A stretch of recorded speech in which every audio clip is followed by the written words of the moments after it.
25 streets identified in the capital city. This after the Constitutional Court lifted a temporary ban on the street name changes.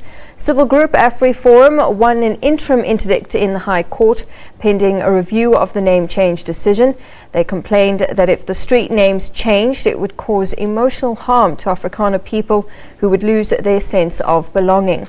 A majority of Constitutional Court justices rejected this notion, pointing to the ongoing harm caused to previously disadvantaged people who have never had their history celebrated.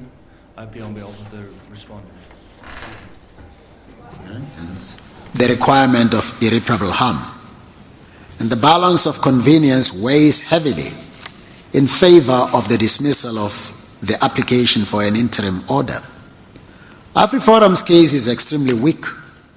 The interdict was granted and the appeal against it dismissed by the full court with little regard for AfriForum's duty to meet the requirements for an interim interdict and considerations of separations of power.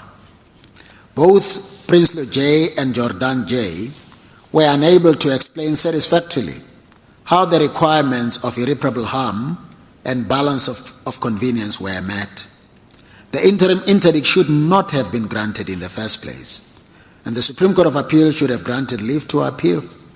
Instead, it dismissed the application with costs. In the result, the following order is made. 1. Leave to appeal is granted. 2. The appeal is upheld. 3. The orders by Prinsloo J. and Jordan J. of the Gauteng Division of the High Court, Pretoria, are set aside and the application for an interim interdict is dismissed. 4. The order of the Supreme Court of Appeal awarding costs against the Tshwane Metropolitan Municipality is set aside. 5. Each party is to pay its own costs.